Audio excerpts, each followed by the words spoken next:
The Buddha, often called the path and training, he described to others the noble eightfold path, which is good in the beginning, good in the middle, and good in the end. However, some people report several very unpleasant things they experienced during meditation, and I will, in this video, try to give you an explanation for that. Some of the unpleasant things obviously cannot be avoided, as all change requires effort, and much effort, and many people find that very unpleasant. But many things can be avoided if you stick to what the Buddha actually described and prescribed. And I will now explain some of the problems people can encounter when deviating from the prescribed path. But first, a small and maybe a little bit edgy motivational picture. And in this picture there is a not too happy female displayed, and the text is presented, "You cannot escape from your mind." And I find this one here quite motivating, even if a little bit scary for some people. Your mind is the basis of your perception. When you cultivate a good mind and train your mind well, it can be the source of great pleasure and great insight.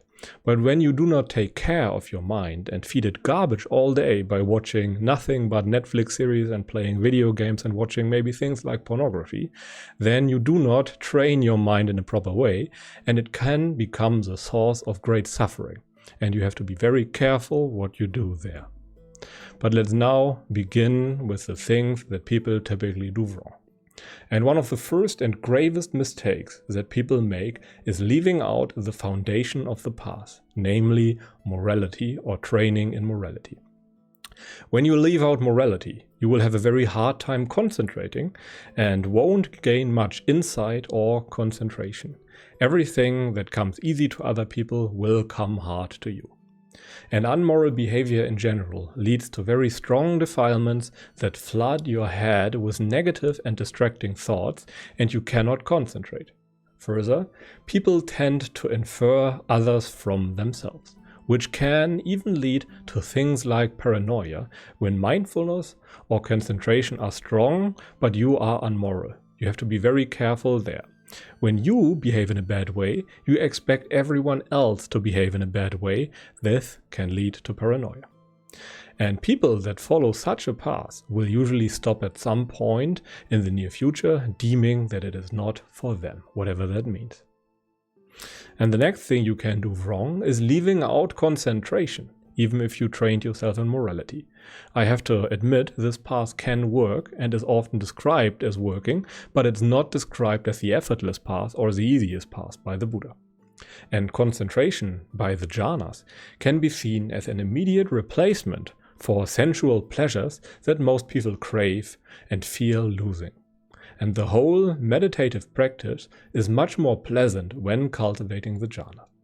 Ayya Khema, Theravadan Buddhist nun that I respect very much, called the jhanas a home for the mind for a reason.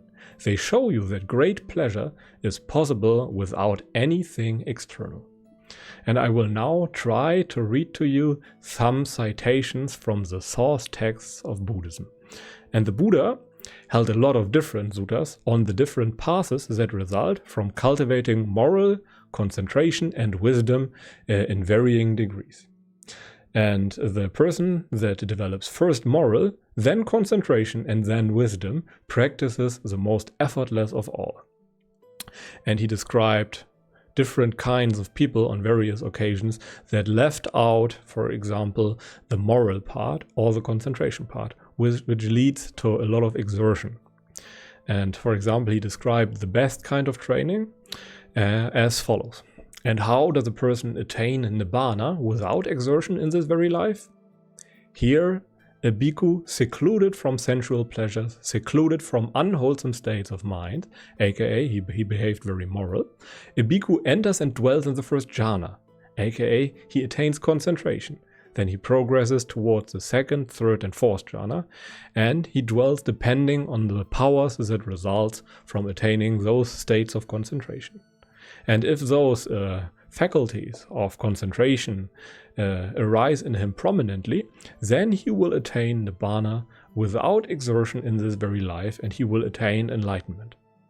And those that leave out the jhanas have a very hard time, since they have no direct replacement for sensual pleasures, which can lead to bad states of mind where you feel lost or feel like you lost something. But let us now come to the most important point.